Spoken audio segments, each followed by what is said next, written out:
Hello, AK. Did none of that happen? Were you screaming I think your you were lungs muted, out, kid. my best friend? Ah. No, that is. I'll do it again. Perfect. Hold on, I'll do it again. Don't do it again, Mike. That's perfect. I think that is perfect for how we're feeling. Oh God. Sorry, guys. How do we like our martial arts? It was pretty epic because I was saying that we like them in the Apex where it's quieter, and I'm not going to scream this time because the last time I screamed, the card was bad, so I'm going to be quiet this time. Maybe the card will be good. Well, I think your literally muted reaction or introduction to this show is perfect for our post sort of UFC 326 malaise and now pre-UFC Vegas 114 show that we're about to do here, because I don't know how people are feeling right now. I feel like, no, I shouldn't say that. I do know. I feel like morale, at least on the MMA side of the combat sports realm, is pretty down. I just see, and you know, justified, right? I just see a lot of negative reactions to almost everything that's happening. We had a whole flurry of fights announced on Thursday evening, most of which were met with, at best, polite applause. And now we have a card coming on Saturday, headlined by Josh Emmett and Kevin Vallejos, that some people I think don't even know is happening. It feels like I'm getting a sense people just kind of skip this one. And I think it's our job. We never say, you know, in the media, we're here to promote a card, but I am a positive person. I do want to sort of talk about some of the virtues of this event. And if you are like, you know, just happen to be tuning in, why you shouldn't feel bad about it. I guess that's how low I'm setting the bar here. Anyway, joining me on this mission is, of course, the wonderful Jed Meshew. I was having a lot more fun when the song was going. That song, look, is this card great? No, it's not. Is it Friday the 13th? Yes, it is. Has F1 lost $100 million because a couple of races got canceled and a lot of other things are happening in other sports? They sure are. But man, when those horns get going, I don't really care about any of that. I just want to party. And Mike took those horns away, and so now I'm less about partying. And I guess we could talk about UFC Vegas 114. We certainly can, and we should, and so that's right. And we had, I was going to say we had Mike Heck on the intro as usual. I guess technically we didn't, but like I said, it kind of worked as is. Mike is on the ones and twos, my best friend, of course, handling that. But you've got Jed and I here to chitter-chatter about this 14-fight card, completely intact after the weigh-ins, guys. No cancellations, so good for the fighters. From a spectator standpoint, maybe not the best. I feel bad saying it. I think some of us kind of like it when maybe a couple of fights get knocked off for the last minute. You're left with a dirty dozen. No, we have 8 preliminaries starting on Paramount Plus at 5 p.m. Then continued on the same streaming service at 8 p.m. with a 6-fight main card. Jed, the first thing I would ask is, like, are you looking at the card right now? I want you to not look at the card. Okay. I want you to not look I can stop looking at it. Okay. Okay. I'm going to take a pause here for a second. How many can you name? Can you name 4 of the prelim fights? Let's start there. No looking. Because I did a lot of research on this card as I was trying to do. There's no bets barred this week because I have 3 bets and this card is mostly bad. Sweet. But Elijah Smith is going to kill somebody who I don't remember who he's fighting now. That's a miss. You have to be able to name both fighters in this game, Jed. I might come up with it. Sam Hughes and Pierre Rodriguez opens the show. I know that. Bia Mesquita and Montserrat Rendon. I know that because I have Bia Mesquita on the fantasy team. Oh, yes. We're talking prelims, not just non-main events. So one of the best fights, arguably actually the best fight outside maybe of the main event, Chris Curtis, Miktabek Orlbai. That is a fight I'm genuinely quite interested in. So that's 3. That's 3. Oh yeah, because I mean it's a fight with people you know, but it's not a fight with people you're excited to watch at this stage of the game. Brad Tavares, Eric Anders, it sure is happening. It's happening. It's the Eric Anders retirement bout, as far as is this retirement? I don't know if that at least adds something. I believe it is the last fight on his UFC contract. I think he said that many times, and we are assuming a retirement. But honestly, in this business, you never know. He could pop up on the Rousey Carano Netflix undercard. Like we honestly don't know. He will be a free agent though, and is he's kind of up there in age, and has quite some mileage on him. A lot, college football days. I think he was on some NFL practice squads. I don't remember, or CFL. And I know he played for Alabama. I assume that he at least made a practice squad somewhere. But yeah, so there's some wear and tear in there. So if Eric Anders were to hang it up, no one would blame him. And Jed, I assume the pair of Souzas I would have never pulled. Manuel Souza versus Bellagioki and Luan Lacerda and Hetzer Sosa. I would have never gotten that. And frankly, I wouldn't have gotten Marwan Rahiki, Harry Hardwick either from the main card. Yeah. Let's talk about the main card, because I think it actually looks okay. And again, this is I'm carrying the same energy here we kind of had with UFC 326, where like I try to just be like, I know it doesn't look good on paper, and here's what could happen that's good. And none of that good happened, except for the most hilarious fight ever between Cody Garbrandt and Xiao Long. But I'm going to carry that same energy here, and I feel even more confident about this one, because I do think there's good matchups here, or at least matchups that could produce highlights.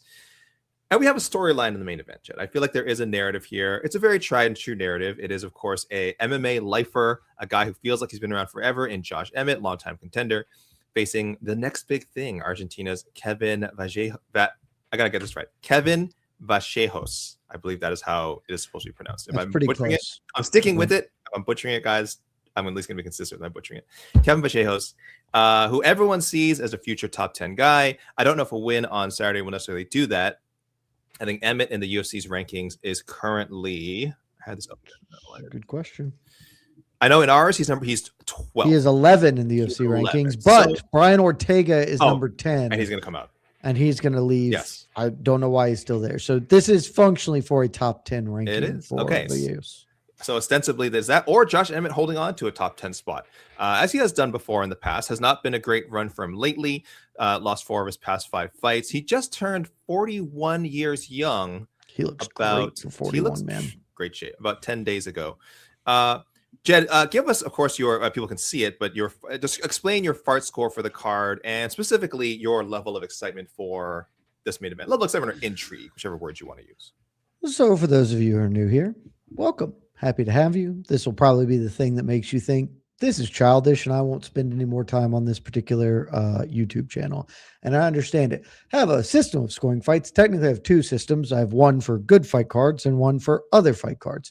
It's called the FART system. FARTs meaning fights above replacement tussles. So basically just looking at the old fights and saying, which of these feel like they're more than just fights, right? That, they have a little something extra to them as opposed to any stock issue contender series fight. I think we got 5 in total fights above replacement tussle this week. Perhaps a little generous, but I think our main event, anytime you've got a ranked fighter competing, it's a fight above replacement. Like it just is. And the main event, you've got 2 ranked guys. I think the main event is a very fun, good, interesting fight. Happy to talk about that, which we will do. I think the co-main event, similar. Jillian Robertson on a bit of a run. Amanda Lemos past her prime, but this is still a good fight. Then we have Vitor Petrino, Stephen Asplund. You get a half point there because Petrino is ranked in the UFC heavyweight rankings, I believe. Charles Johnson, Bruno Silva, obviously 2 ranked dudes. That's a above replacement fight. Then we move down the line. I gave 1 to the Mick DeBeck roll by Chris Curtis fight because I think that fight is very, very interesting and good. You've got a guy who previously was ranked new weight class, whatever. And then Bia Mosqueda gets a half because if she's not ranked, she's about to be. So I settle on 5. You could, plus or minus 1 there, depending on how generous or how strict you want to be. But this is pretty much a stock Apex card. 14 fights is a lot. I wish we had a few less, quite frankly. But if you were just tuning in for some fist fights, there's enough levels of intrigue here. This is just kind of what you expect and anticipate for a fight card that is housed in the Apex. Jed, did you give a fart, any fart recognition to Bruno Silva and Charles Johnson? They are both ranked. Yes, they get 1. They get 1 right there. As our pal Joseph pointed out, and many people pointed out this week, actually, Vitor Petrino was knocked out of the rankings this week for reasons that are. Or was he? No reason why. This happened to someone else earlier this year. I can't remember who. They were at the edge of the rankings, and for some reason, during their fight week, they were bumped out, and I don't know why. Yeah, that happened to Lonnie Kavanaugh. That's right. Ahead of a main event. Thank you. And we were like, why? What? Anyway, so they bumped Vitor Petrino to put Tai Tuivasa in. We don't know why. Okay, so it's 4.5 then, because that if he doesn't have the ranking, he doesn't get it on his own merit. No, someone got removed. I think that was the thing. Someone got removed from the rankings. Who's got released recently? Nobody got removed from heavyweight. No. Tai just added as a non-ranked. I swear someone moved out and then that shifted other bodies, and then for some reason because only one unranked. The person who got removed is Vitor Petrino. Yeah, that's weird. Oh, Mike's saying Jelton was recently removed, so I don't know. Jelton was recently removed. This is true, but that wasn't this week. That was a month ago when he got cut. This is very strange. Or failed to be re-signed. So I still think you could give that a fart though, because he should be ranked instead of Tai Tuivasa. It should be, but here's the thing. I'm not. Vitor Petrino the only reason that was getting the half fart was because I thought he was ranked. So he's not getting it on his merits if he's not. Letter of the law, spirit of the law. Oh. Where we believe in rules, AK. They rule. As somebody once told me that rules rule. Yeah. You're respecting the UFC rankings, of which as of today, we have no clue how these are being generated now.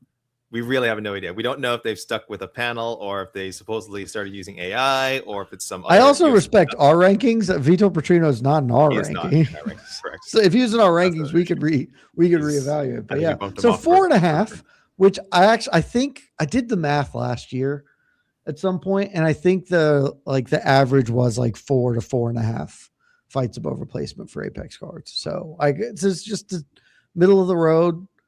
There's some highlights. Like I said, there are some very bright spots on it. There's also just contractual obligation fights happening.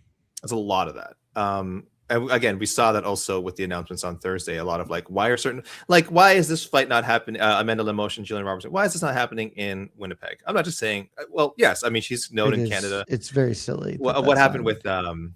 Aljamain Sterling fight that is happening in Newark at least now. No, that's not happening in Newark because the Apex. That's happening in the Apex because the Buckley fight got pushed from the Apex main to Newark. Just bizarre. Anyway, a lot of this stuff's going on. We don't know what's that felt like something was amiss, because they got moved back. So I don't have any information, but that felt more like they weren't choosing to put the Buckley, but maybe it's Sean Brady, who's also, tied to the general area. Not as much as Aljo, but I don't know. Something was weird there, though. A lot of things are weird right now with the matchmaking. Jed, I'm sorry. I want to focus on this main event again. What's a more exciting proposition to you? What's a more exciting for you to be thinking about and writing about in the days after Saturday's event?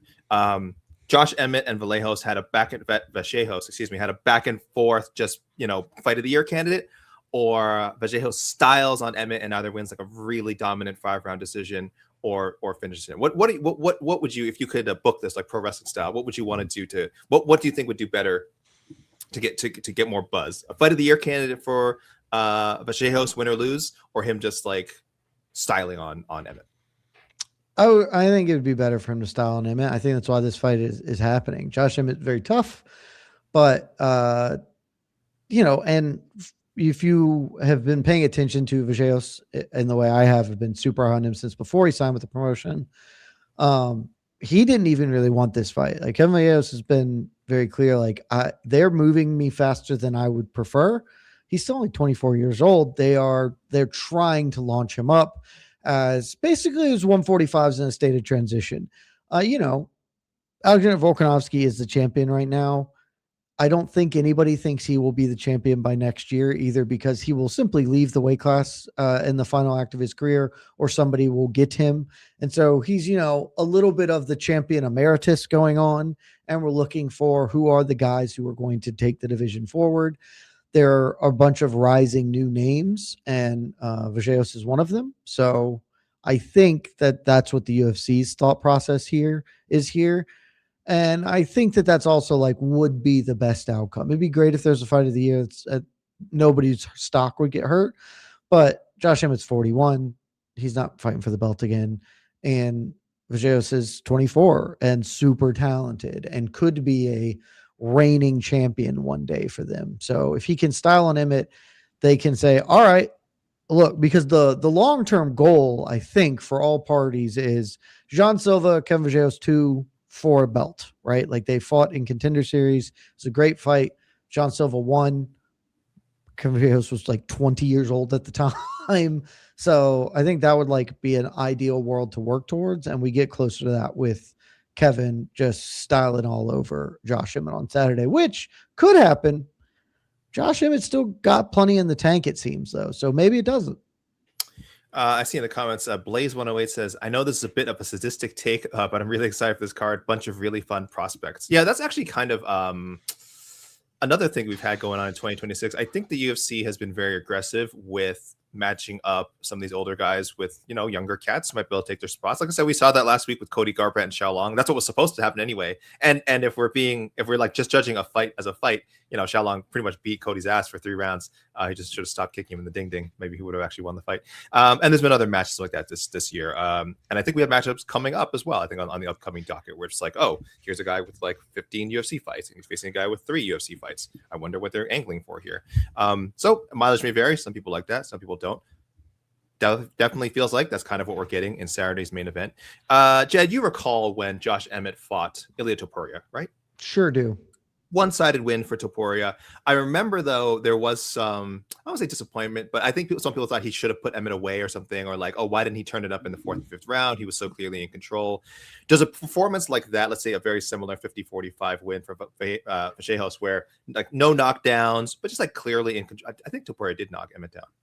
I think he knocked him on the first round, and then that was Cruise. it. Like he beat the crap out of him in the first round, and then he just sort of consummately won the rest of it. Does a similar performance elevate Vallejos, or does he need multiple knockdowns? Does he need a finish? What constitutes a statement? Especially when you consider that as a card that is, it's not going to, it's just frankly not going to draw a lot of eyeballs unless people hear there was some impressive results. So what result is it that gets, people clicking on Sunday morning who might have skipped the card and going like, whoa, I got to go back and watch this. Or wow, I need to know more about this Vallejos character. I think any good like quality win is good enough here because he is not on the immediate cusp of a title fight, right? Like that's not next for him. Josh Emmett's just not in the place Josh Emmett was when Ilia beat him, right? Like he's lost 4 or 5. Mm-hmm. So it doesn't matter. But as long as he goes over clean, to steal the wrestling parlance that I've come to learn, I think that's fine, right? The better he does, the better it will be, the more they can get excited and get behind him. But again, he actively does not want to rush to the title. So I'm not even sure how that would work because if he goes and like totally dummies Emmett and finishes him instantaneously, he's not going to get on the mic and call for a title fight. And does the UFC even want to push that so soon, right? So I think just any kind of a good, no disputable win is great, and especially if he can really style on Josh Emmett in a way we haven't seen most people do. That only adds mystique to it. But like this is a setup fight for a setup fight because the expectation is that Vallejos wins. And then he's not going to fly into a title fight, right? So this is a fight where he wins, and then he gets to fight the winner of Steve Garcia, Diego Lopez, right? Like that's sort of the direction this goes, and that fight is a title eliminator fight, something like that. Wow! On to the next one. Spoiler. Vallejos I didn't know where I was going when I started talking, and then I was reaching around. I was like, actually, yeah, that kind of fits exactly right. Yeah. Wow. Timeline's a little off, but I think it'd be fine. I know it's close enough. It's just you got to wait till June, but it's fine. I think whoever if Vallejos were to win, that doesn't need to rush back in there. Interesting. Okay, a little spoiler for Sunday. Okay, we maybe spoil the winner and spoil who he fights next. We'll see. Josh Emmett. We can't forget the Josh Emmett of it all. This man has bled and sweated and teared in the cage for all of us. Teared up. Yeah, for all of us. He didn't cry because he's a man. He's a man, AK. He didn't cry. He just a solitary tear rolled down his cheek. Closing in on a decade, guys. His UFC debut, May 2016, a split decision win over. I would have thought longer. Good John. It feels like he's been around like forever. But it is a long time, honestly. A decade in the UFC, and this division too. I mean, featherweight's a tough division, is extremely commendable. A number of big fights. I'm not going to ask you if he's going to retire, Jed. He's really hasn't talked about it much. He obviously gets asked quite a bit whenever he does any interview. How many fights do you have left? Da da da da da. I guess it has to be asked though: is this his last fight in the UFC if he loses? And if so, is it just bare knuckle city for him after this, or is there still MMA life for Josh Emmett after Saturday with a loss? And let's say like a lopsided, just like we said, either 50-44 or gets knocked out in the first 3 rounds. Is this a calling that maybe his MMA time is done? Man, I had not considered that at all, but I think yes, and I think that's the correct path here, right? Like Josh Emmett has still shown some juice. He genuinely, the most afraid I've ever been that I witnessed a death in the octagon was his knockout over Bryce Mitchell 2 years ago or whenever that was. Like I have never almost like I can count on one hand the number of times I've watched a fight and been like, that person, like not even hyperbolic, might actually be genuinely, seriously, catastrophically injured. And that was one of them. But he's lost a lot. You can do the Tai Tuivasa thing and be like, oh, well, he's only lost to good guys. At some point, you got to win fights, man. And I think for 41, Josh Emmett has a ton left in the tank, for that age. But realistically, he probably gets paid more than the UFC in general wants to pay somebody who's putting up the numbers he's putting up at this point in time. And I don't know how much like high level juice he has because we haven't seen it. We haven't seen him get to fight, mid-ranking 145ers, like the 30th best dude at featherweight.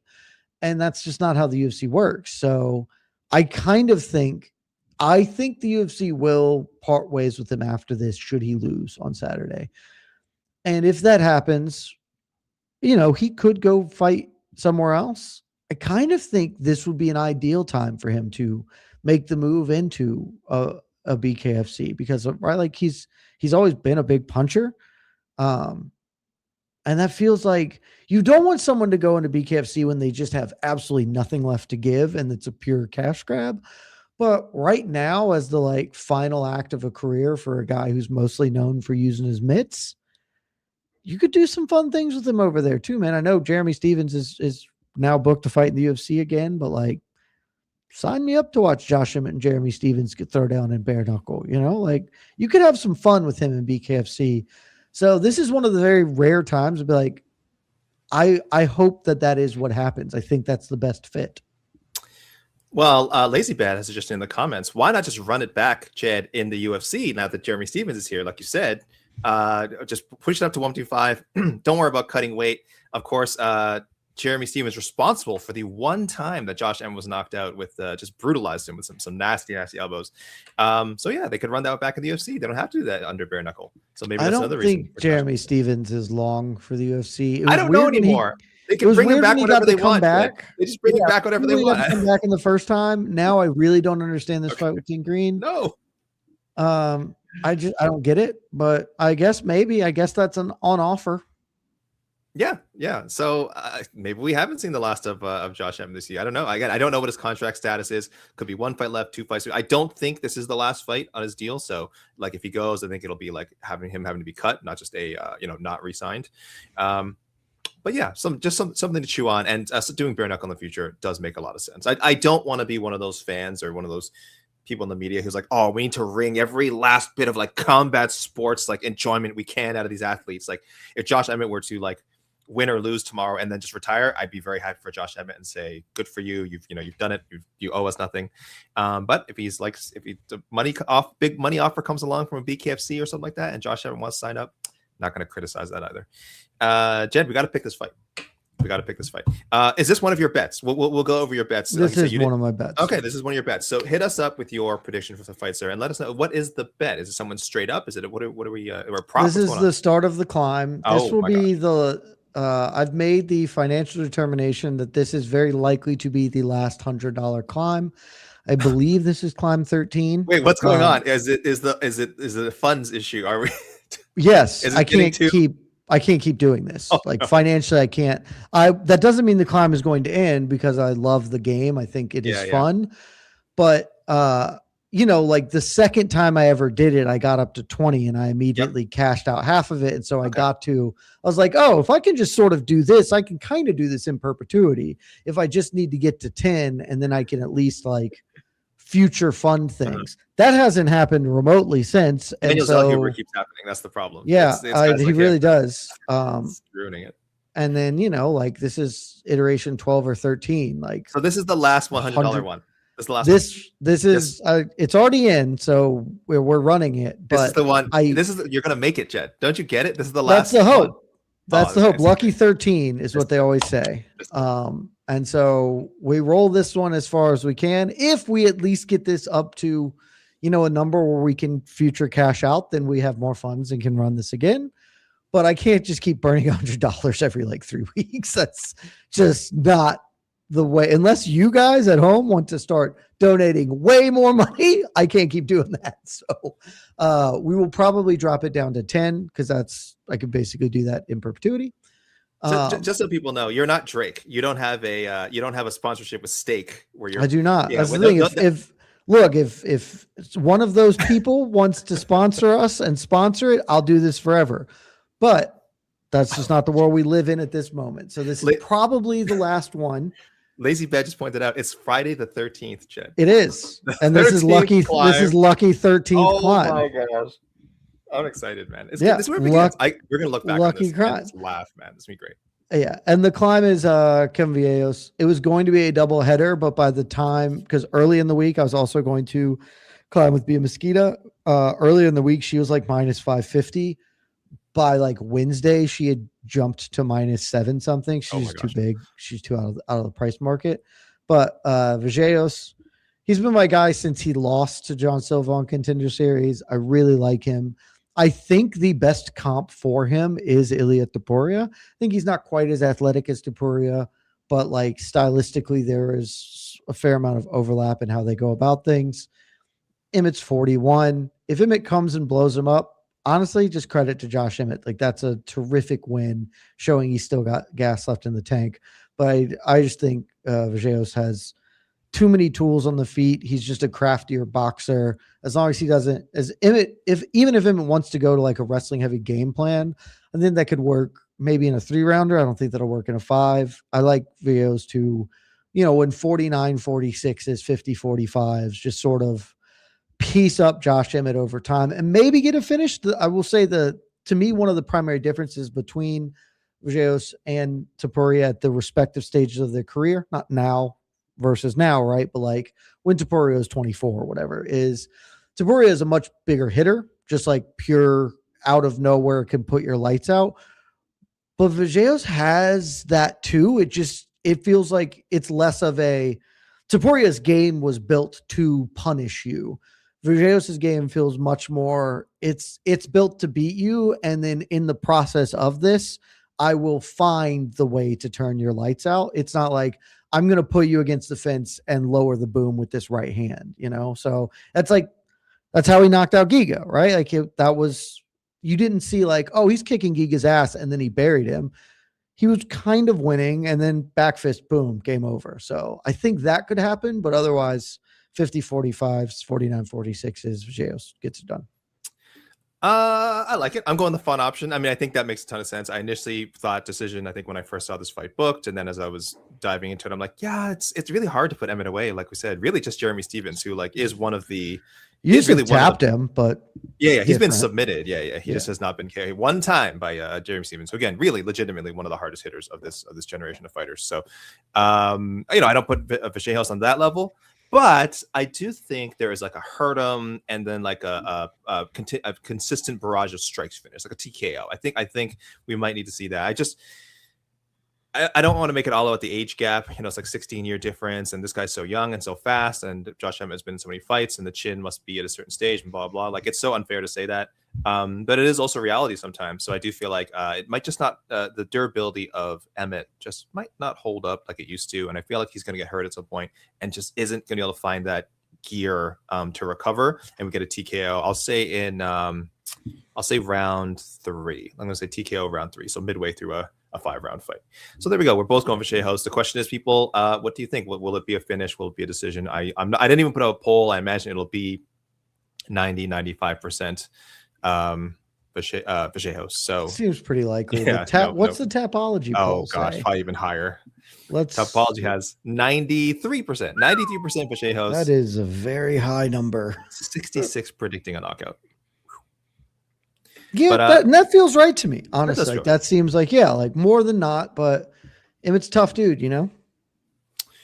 I'm just sorry. I was reacting. I made a face to some breaking news. I don't want to get into this on the show too much. Red Corner MMA tweeted: Arman Tsarukyan will face Dillon Danis April 8th. Hype FC. Yeah. That's fine. Oh gosh. Well, you know what? We don't want to talk. We should have done a Hype FC post-fight show. It's a shame that it kind of got lost in the fight announcements and now UFC Vegas 114 coming up, because I wasn't watching, but I was keeping up with the updates for MMAfighting.com and the Slack channel, and you guys were losing your minds. We were having fun. Having Hype FC on Wednesday. So very chaotic, and I guess Tsarukyan Danis seems perfect. So supposedly, Dillon Danis is going to face Arman and Colby in the next few months. Is this next couple months? Is this what I'm supposed to believe? Yes, he's RFing Colby, and then I think it would make sense that Dillon Danis would do the hype thing. He gets the grapple. Like, why wouldn't he? That's like who's funding this thing he's Who's good behind at. this hype thing? Who's funding this? We don't ask questions. Do not ask those questions. So this seems very suspicious. I don't know where they're getting the money to hire some of these fighters and they're promoting events like 2 weeks ahead. It's very bizarre. I just saw this thing Mike put in the Slack. Kamaru Usman's latest tweet. That bangs. Okay. We gotta. Okay, I'm sorry. This is my fault. Sorry, this is my fault. I brought up Arman and Dillon. Now we're bringing up Kamaru Usman tweets, and that's never good. The co-main event, guys.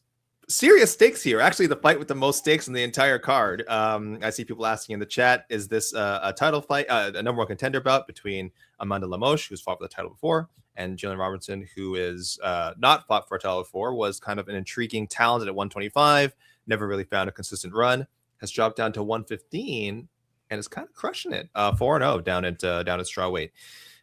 She's a fight finisher, which is again at the 125. And 115 divisions isn't the most common thing. You could have said the same thing about Lemos before. It's kind of how she came up, not so much lately. So there's definitely intrigue here. I strongly believe that the winner of this, it's tricky because I think we're also waiting. We assume Mackenzie Dern will defend against Zhang Wei Li, and it looks like that's not going to happen in the first half of 2026. Maybe July, but it just feels like they're going to push that back, and I don't know why. Again, unfortunately for UFC fighters, their bouts are dictated by the schedule, not by their availability. So we will probably see that later, and that means whoever wins tonight will have to wait till like the end of the year or maybe 2027 to fight either Mackenzie Dern or Zhang. That's right, guys, Mackenzie Dern or Zhang. Okay, it's not a foregone conclusion. Mackenzie Dern's going to win. I'm saying.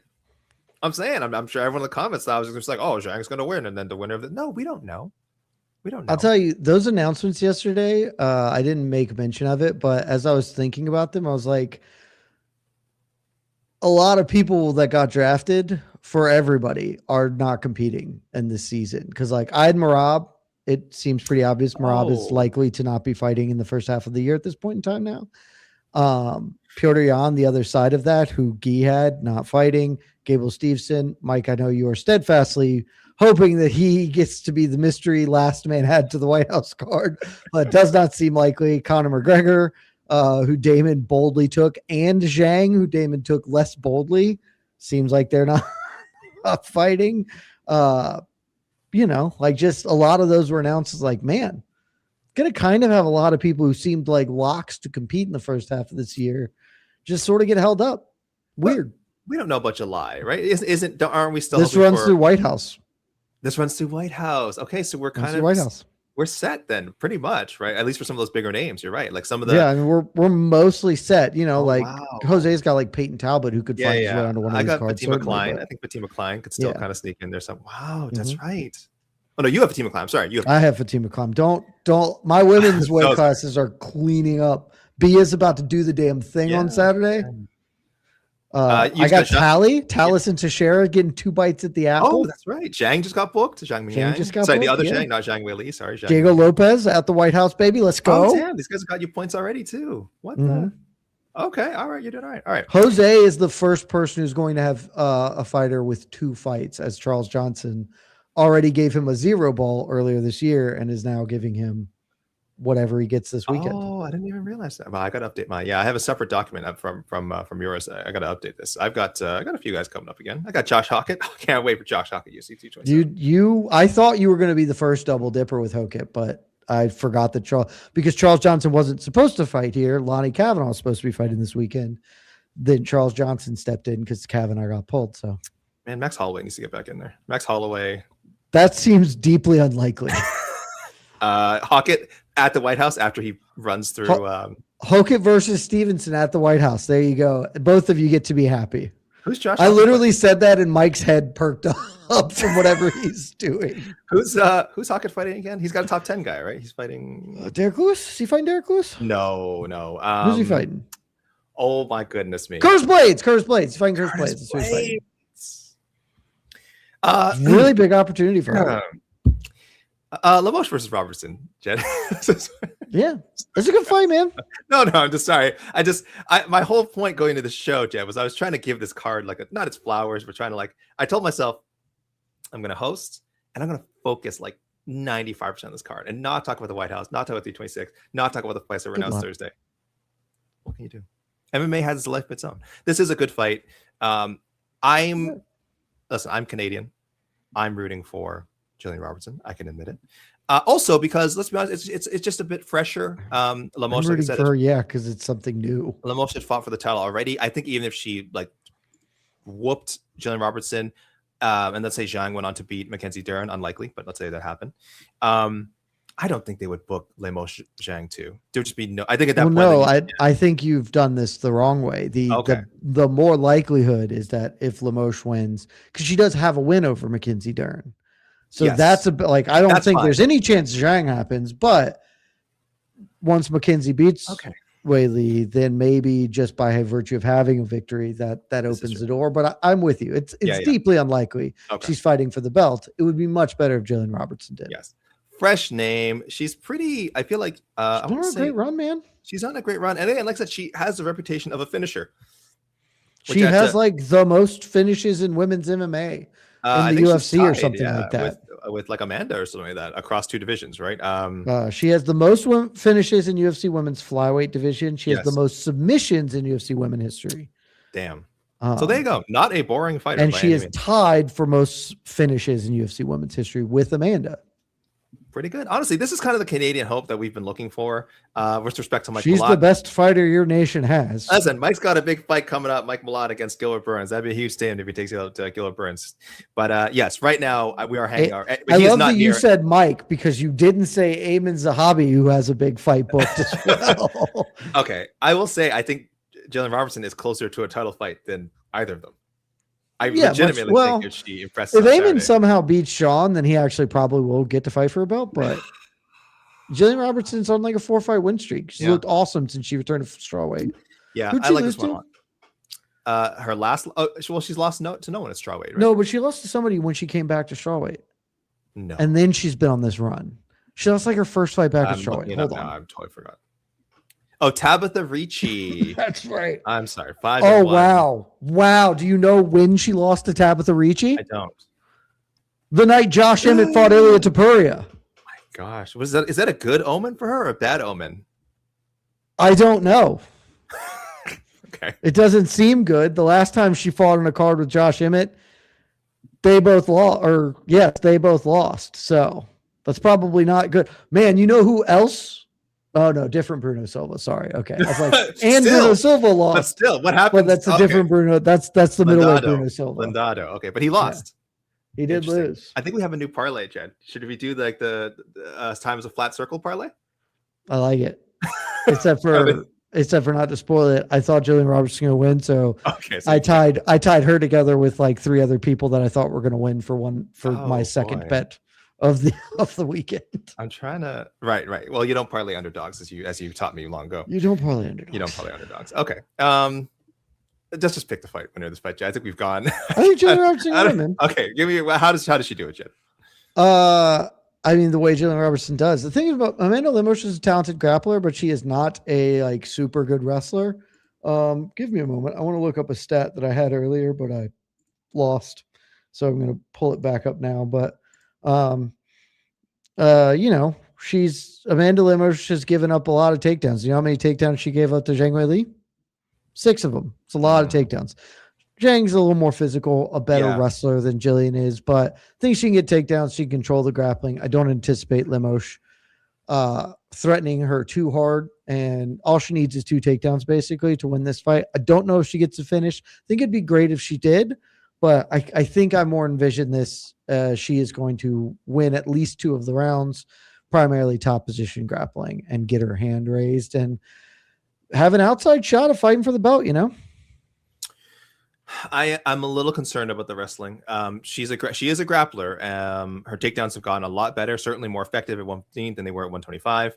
But she, like you said, she's not Zhang. She's not Tatiana Suarez, obviously, who just beat Amanda Lemos.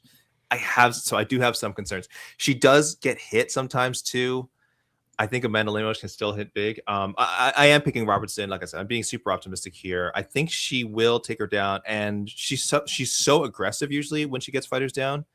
I'm calling a submission. I think Jillian Robertson can put her away in the second round, but I have my concerns for sure if Lemos gets to her early.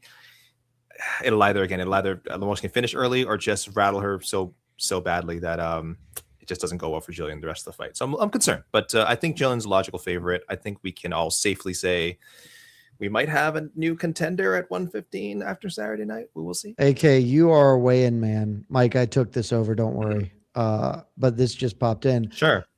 How did Jillian look at weigh-ins? I didn't pay attention to weigh-ins. She needed the box of redemption. The last few fighters did. It was redemption, though. It was not the box of shame. Absolutely. It was a box of redemption for her, for Rahiki, and for Charles Johnson. All of them needed the box of redemption. Should we parlay the 3 of them up? The box of redemption parlay? The box of redemption parlay? I don't know about that. Now you're talking. Now you're getting a little frisque. At least there's Charles Johnson involved, and I would not involve him in any parlay ever because I have no idea how his fights are going to go. Nobody does. It's the best part. The only thing you know about Charles Johnson is if somebody beats him, they're going to go on to become the future flyweight champion. No, the opposite. So congratulations to Alex. Or yes, if he beats them, yes. That's why Alex Perez should have lost. What a fool he was. Yeah, he'll never make it now. We know that now. I'm not super concerned about how she looked. She actually has never. I've never loved how she looked at 115, like at the scale. I think she's one of those people. That's why she fought up for a hot minute. Exactly. I just don't think it's an easy weight cut for her, and I just don't think there will ever be a day where she's just like looks rosy and fresh on that scale. It's a hard cut. But I think it's for her so far has been necessary, and like I said, worked out. Could be on the cusp of a title shot. So there we go. I don't really want to dive too much to the rest of this main card. I mean, speaking about unpredictable, I said Charles Johnson. I mean, I feel the same way about Yuan Cutelaba. I have no idea. That fight's going to be fun. That's the thing. I don't think that fight means much. I don't think Umar C is like a huge prospect or whatever, but Yuan Cutelaba is just a dude who you can kind of set your watch by. He's going to be a good time. We're going to have some fun in the feature bout. It won't mean much, but, they'll rock him, sock him probably. Fili Delgado at featherweight. Huge, very fun. I should say huge, a very fun fight. I know, flying a little bit under the radar, understandably, but yeah, talk about another guy. Him and Emmett. I mean, combined, they must have. Well, Fili has way more, I think, but something like 40 UFC appearances or something. Team Alpha Male represent. That's a fun one. And another featherweight about Marwan Rahiki versus Harry Hardwick. Feels like they're trying to give Rahiki someone he can finish. Maybe Hardwick, a very talented guy, but kind of get Gotti. Where was Rahiki, Jed, in your Contender Series scouting? What year was he on Contender Series? He couldn't have been high because I don't remember him. Last year. Oh no, he was high. Okay, wow. He was a 4-star. 4 stars. I comped him to Sean O'Malley. Dude, I don't remember this at all. My blurb, because he's a Hex champion. Yeah, my blurb review is he's a lanky kickboxer who prioritizes flash over defensive responsibility, but he's got a good chin and potent offense and personality. So I comped him to a thing. Straight up, like dope. I'm more interested in watching this now than I remember that. I thought that there was something to him. I just did not remember this dude at all. Well, he's getting the matchmakers think highly of him as well. He's getting a main card spot over like Charles Johnson, Bruno Silva, dude Eric out of Anderson, Lions Den. Chris Curtis. Bia Mesquita is also pretty hyped. He's getting a spot above her. So no pressure, Marwan, no pressure. And as we mentioned, Vitor Petrino opening up at heavyweight against Steven Asplund. Normally, I would make a joke here about how this will probably go over. Asplund's a lot of fun. He's definitely a unique heavyweight character. Asplund's great, man.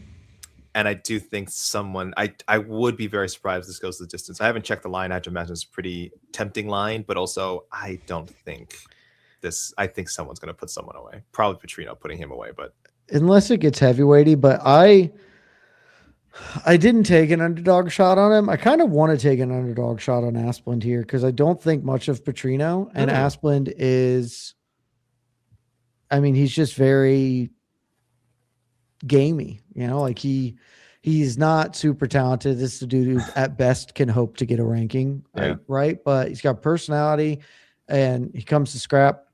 And I think Petrino was just like, I just have never been sold on him. So I think he can pull off the upset. I'm trying to look at the odds right now. Asplund is a lot bigger than him. Asplund is pure big, bulk wise, like he's a big fella. Bigger, old Stevie Asplund. Plus 190 for Asplund around there. So I don't know, man. He's gonna get hit though. He is gonna get hit. And that's why I didn't take an underdog bet on it, but Asplund is like one of the dudes that I'm rooting for until he milkshake ducks me. But like he like a guy like him getting over and putting together a run would be good, I think. So hopefully we'll.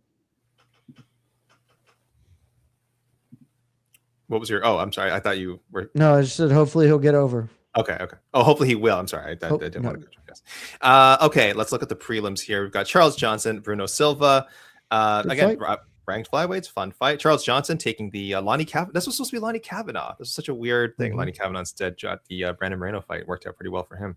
Brad Tavares versus Eric Anders. What could be Eric Anders' last MMA fight. We're assuming it is his last UFC fight, as far as we know. Chris Curtis, the action man, the underdog, back at welterweight against Miktabek Orolbai. Guys, I'm betting that one. I don't know if you're putting money on that, Jed. I'm a huge fan of Miktabek Orolbai's booking, just being middleweights. Is there a funny hat thing in play here? Oh, I mean, yeah, dude, he's got a great hat. But like, I love Miktabek Orolbai being like, he kind of has trouble making welterweight anyway. Screw it, let's just book him against a bunch of middleweights in welterweight. No, this is at welterweight, Jed. Yeah, I know, but but this is Chris Kurt. Like his last one was also at welterweight. Yes, he's back against Jack Hermanson. Now it's just like, just keep taking on middleweights at welterweight. Why not? Are you weird thing? It's awesome. Are you betting on the action man? I know. I'm betting on Miktabek Orolbai. I tucked him in a parlay with Bia Mesquita, Jillian Robertson, and Elijah Smith. Just instead of individually betting them, I was like, I'll have two bets. I'll have a climb and I'll have a 4-leg parlay with the people I kind of think are going to win, and we'll see what happens. We are at odds, my friend. I'm taking Chris Curtis straight. My other is a parlay, just 2-leg parlay. Rodriguez Hughes to go the distance, and Brad Tavares and Eric Anders to go the distance. I should probably bet Rahiki now that I realized that. Maybe I grade him highly as a prospect. He's not like a crazy big favorite either. I think almost 3-1. I think just a little under 3-1, depending where you look. So like 275. Not bad. Just want to bet that straight. Don't bet on MMA, people. Don't bet on MMA, as I always say. Sorry, where's the rest of the card here? What am I looking at? We've got the Souza backup. I want to check if there was a parlay to be had here, but I think there's definitely a fun parlay to be had here. Are they both? They're both favorites, I assume. I have no idea. Let me just look. Let me find out. I have odds right here. Yes, Manuel minus 270. Correct, and minus 250. So you could do a Souza parlay.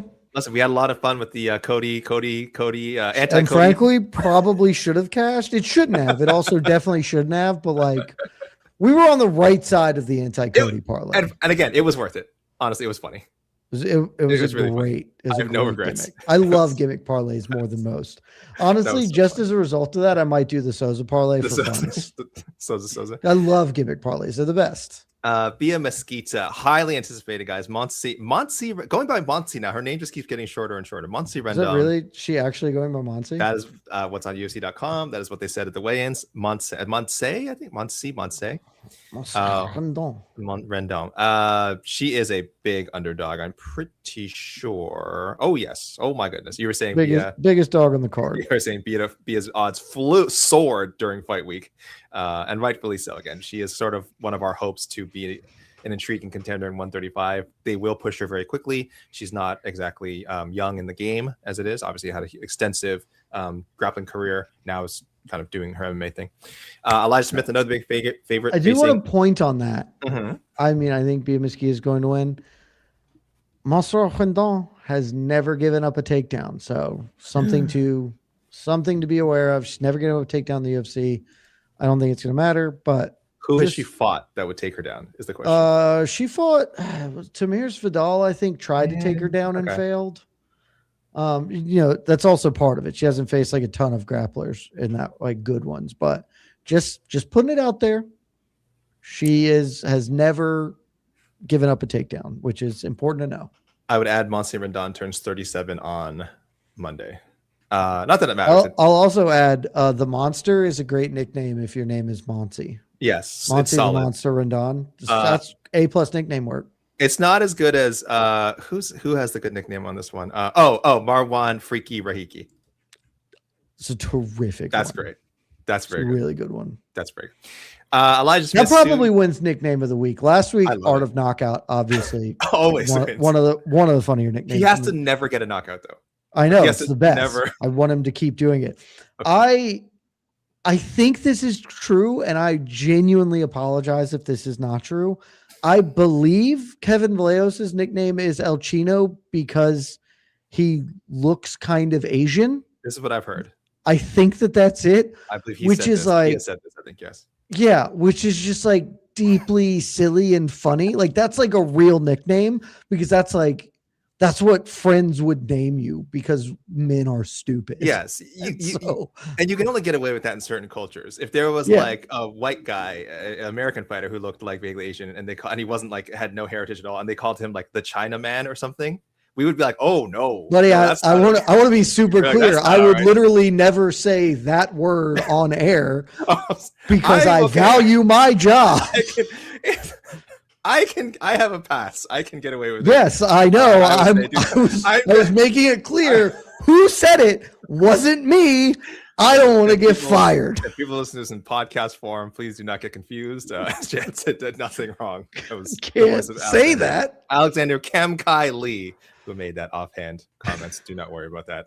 But yes, I'm using it as an example. You're right. We could not use that name in American culture. It just would not apply. I also like Harry Houdini Hardwick because alliteration is fun. Very good. So we got some decent nicknames on this card, but it's not a bad card. Freaky Rahiki probably is the best. It wins nickname of the week. Yeah, I like Sam Page. That's the last fight. Sorry, we should have been Pierre Rodriguez, Sam Hughes. I like Sam Page. I think Sam Page is fun. I also like the story of Steve Concrete Asplund. It's not like a generically great name, but how does he work in construction? So his nickname is his father. His father was a fighter. His father's fight nickname, and his father got that because he laid concrete, and so like it is an homage to his dad. Which he's is Concrete Junior. I'm honest. That'd actually be cooler if he did that, which I had not considered. But that's a meaningful nickname. Which you mostly fight nicknames are not meaningful. They're either something like El Chino or, I think it would be cool to be called Pitbull. So I just think Concrete Junior. That's like something you would see on one of those like Brazilian cards. You just see Junior and they would just see the full name in like the little box at the bottom of the fight. Concrete Junior. That would be a nickname. It would just be this guy's his name. Is Concrete Junior. Like, how did this happen? Yeah, it would just be his name.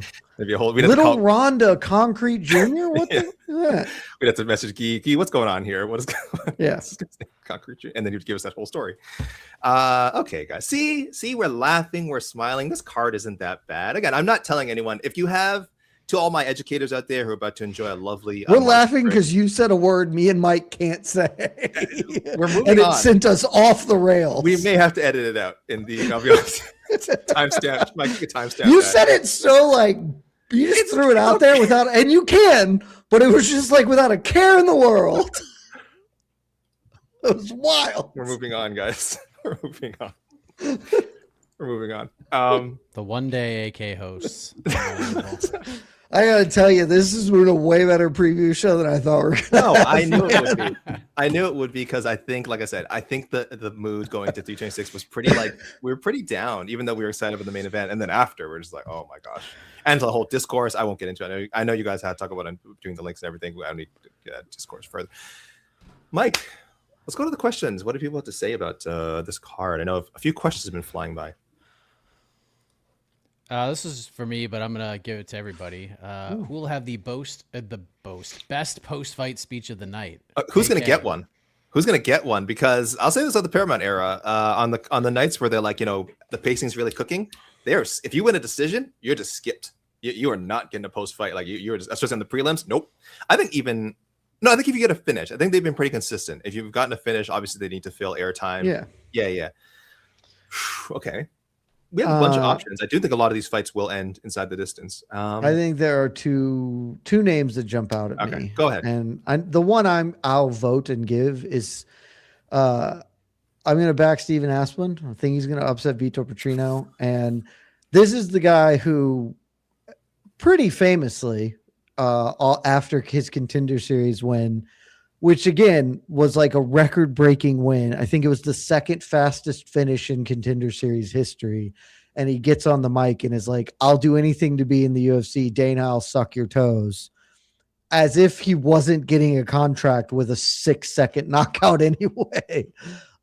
He's a bit of a kook. And so he also did have like a really kind of affecting post-fight speech before that anyway, where he talked about like, he's been very open. He suffered from obesity, a sort of overcoming an eating disorder and things like that. And so like, I think he'll have a good one. And so he will be my pick. The other one is probably Rahiki because he also wants to talk a bit of shit. So seems like he's got an option. I'm hoping, do you think Mike, do you think Eric Anders gets a speech, win or lose? No, they don't care, right? That fight is going to the cards, bro. No? Give him a moment? It's not going to get a moment? If he drops the gloves, they'll give it to him. They're not going to give him a friggin' tribute video, but they'll give him... Legend. Yeah. Eric, I can assure you they'll give him at least a little bit of time, but there is going to be some point at the end of the speech where Eric is hoping the microphone is still there and they pull it away. Eric Classic. Anders, ladies and gentlemen. Then, one more thing. Oh, no. Yes. You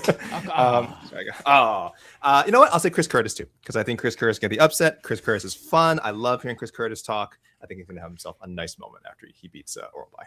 Let me give you an underrated one. I don't know if it'll happen, but I could see, because Charles Johnson felt some type of way about the getting functionally passed over for Lonnie Kavanaugh. So if he goes and gets a win, I could see him being a bit spicy on the mic. I mean, he's got to probably understand why. I mean, yeah, but you can still Lonnie, be like, but you can still come out and be like, I have wins over all these dudes, and I'm still getting passed over, blah, or whatever. So, but but they also gave him a chance. They gave him Alex Perez, and he got wrecked in that fight. It's true. Like, it's not like he's just fighting. That could happen to anybody. Alex Perez has beaten a lot of people, not recently, but he has beaten a lot of people. Yeah, it's not like Fareed Basharat, who like keeps beating really good guys, but then keeps fighting backwards. Like, they're giving Johnson opportunities. He just lost that one. So he just had it earlier this year. In January, he fought a top 10 guy who's fought for the belts and lost.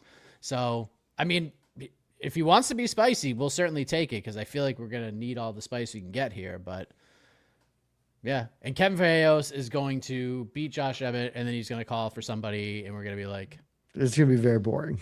Why? He's going to be super boring. He's actually like very excited.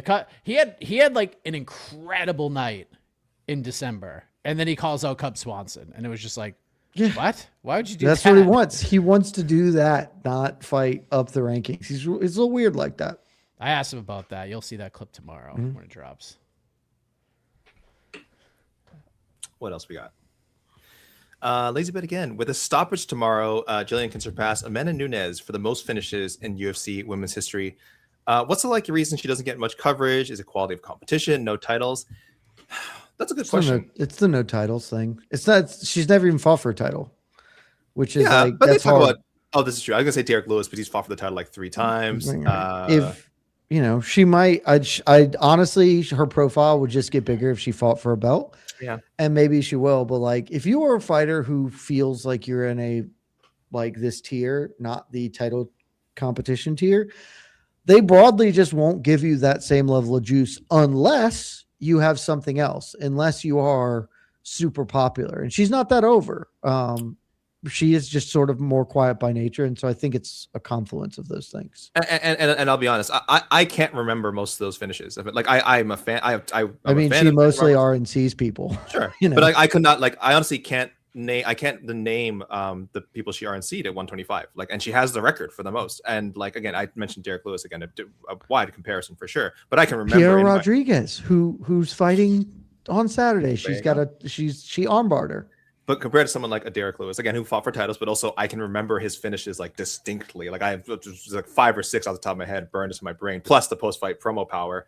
And then if you want another example, someone who hasn't fought titles, like Drew Dober. Drew Dober has the most knockouts in UFC history, I think, right? Tied with Derek Lewis, or he passed Derek Lewis.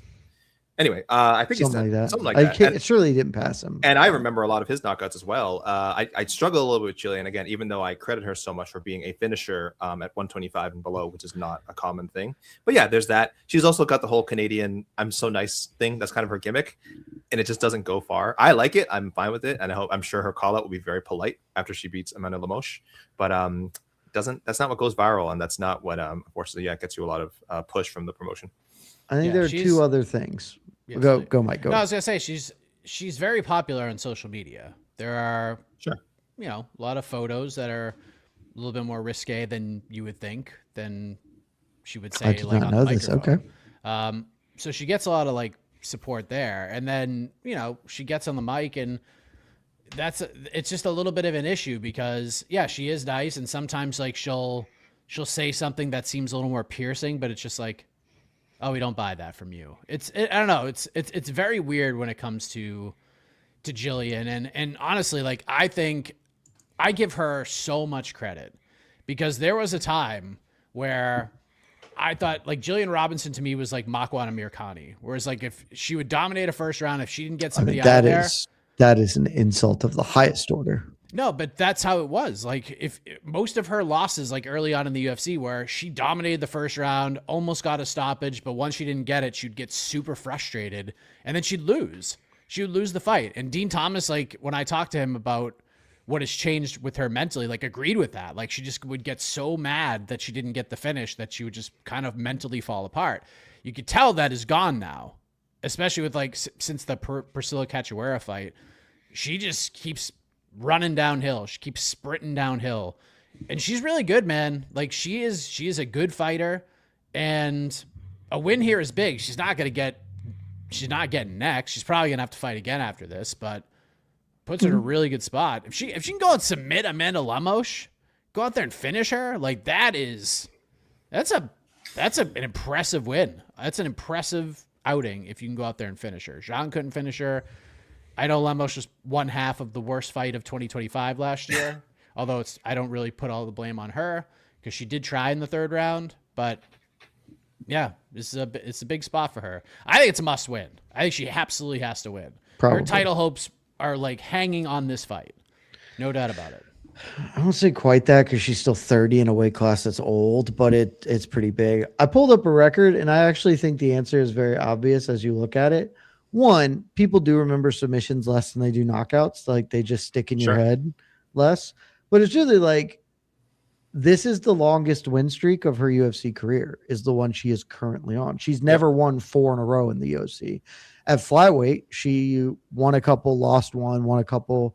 And it's hard to build momentum like naturally or with the UFC to get behind you if you are losing every 2 or 3 times out. And so she's gained more juice since dropping back because I think a lot of people also thought she'd be tapped to Ricci. And so, like, that's why she's starting to get this push is, oh, she is finishing people, but she's on the best. Like, when you win 4, 5, 6 in a row, that's when people start to take notice. And she's finally doing that. I just had the most horrible thought of Zhang Dern gets booked at some point, July, August, but then for some reason Mackenzie Dern can't make it, and then they have Jillian Robertson face Zhang Weili for an interim strawweight title. Hell yeah. Hell yeah. Why not? Who cares? Eat all this. Who cares anymore? Oh no. As long as Dern gets to keep this belt, that's all. She's just undisputed for another like 4 months. For 7 years, she fights one time and it's not Zhang. That would be the best.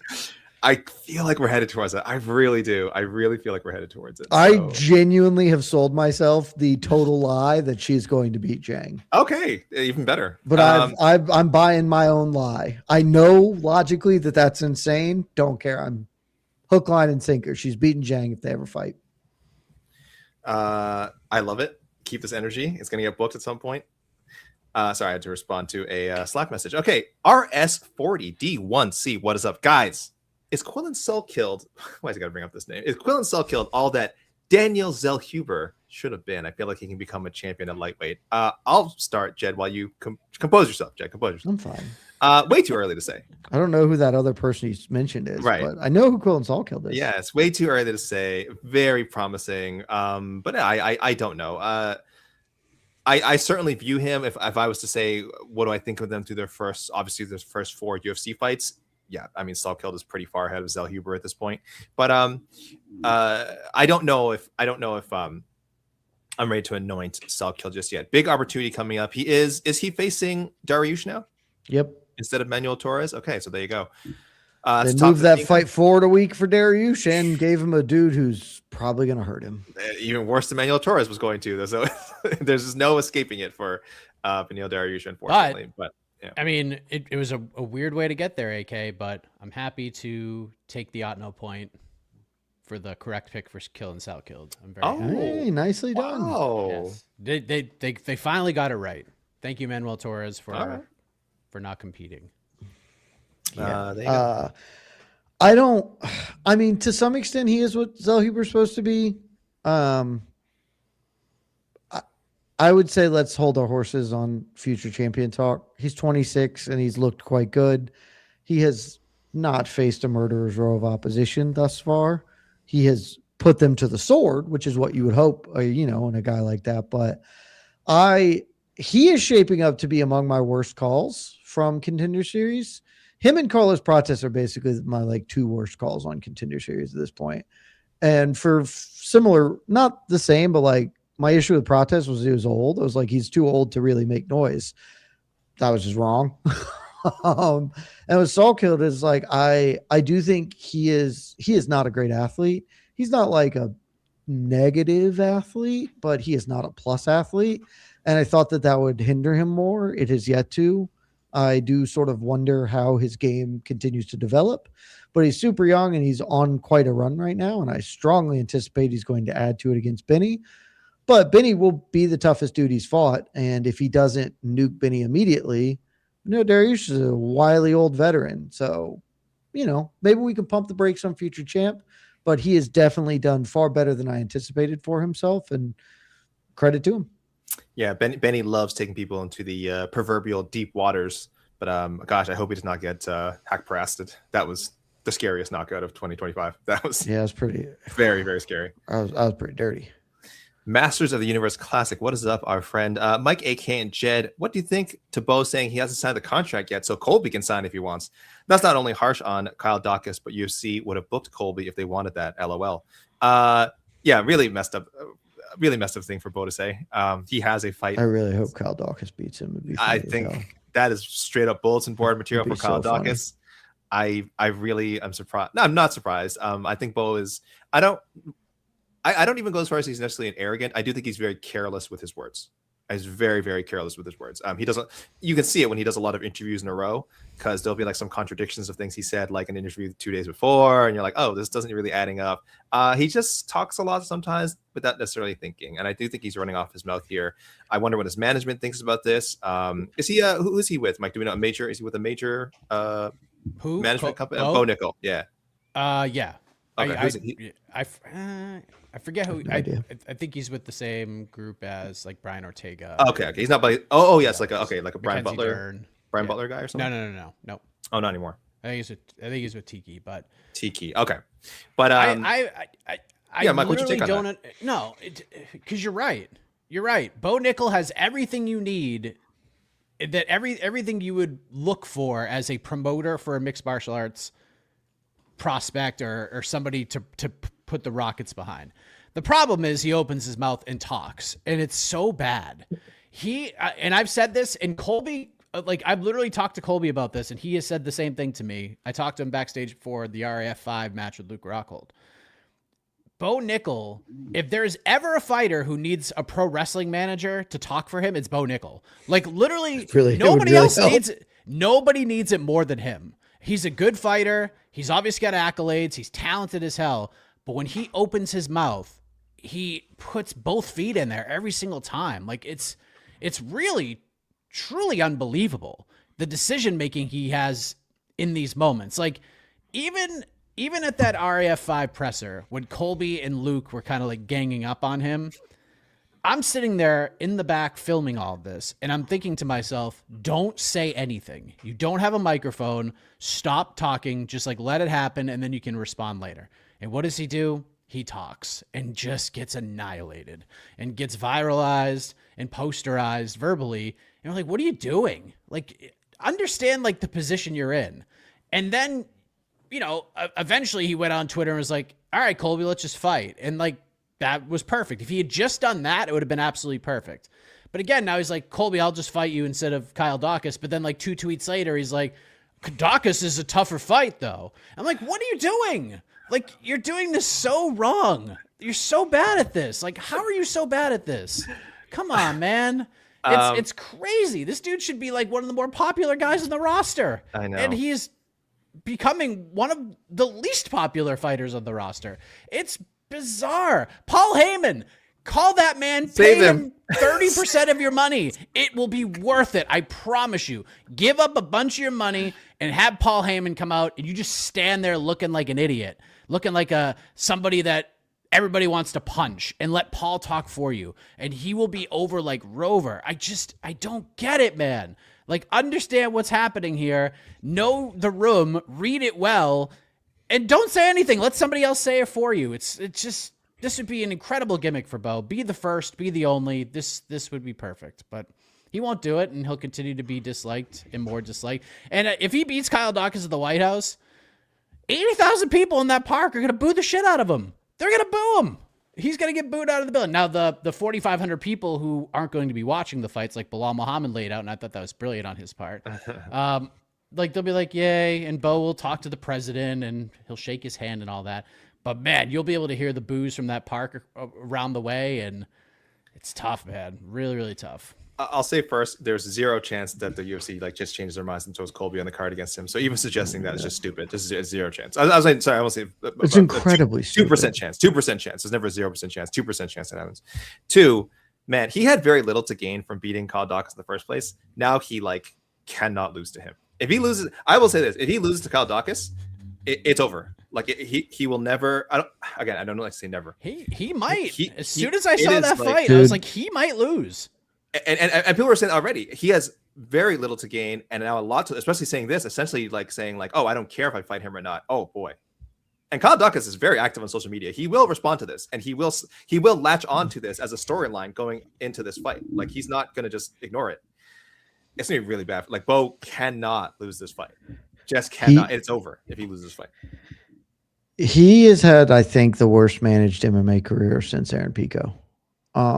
It is it's astonishingly bad. We were critical of him 3 years ago because he wouldn't fight. Fought like once or twice a year. It's like, dude, you should be fighting 50 times to learn how to fist fight.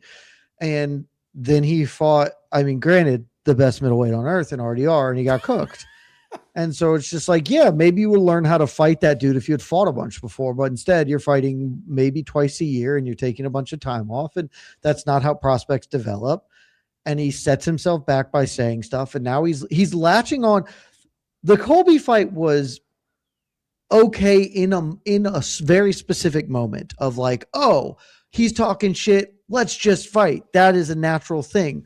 But to then latch onto it when it's past, it's out. It is out of favor. And you focusing on it just looks like a child who's trying to repeat a joke that once got a laugh and they don't know how to be cool and interesting. Like, you are actively trying to pick on a smaller man that does nothing for your career. Like, how are you this bad at managing every part of it? Like, if he loses to Kyle Dawkins, I do think it's over, because here's the other, he's fucking 30. He is not young. He is young in MMA fight years. He has 6 prime years left in this sport, basically. And he is not close. Like, and that is largely a maybe too, because you really don't know. So he's got 6 years left, and he's at least a year and a half on like the best case scenario from fighting for a belt. And frankly, from a talent perspective, like the tools he has today is well away off that. Like, he has just been like, when he entered the sport, I was like, he's one of the best prospects that we've had in years. And it has been deeply disappointing to see how his career has played out thus far. Even the Yoel stuff, even just not wrestling Yoel. Dude, and I get it. That's the world. No, that's the most indefensibly stupid thing he's ever done. I will argue until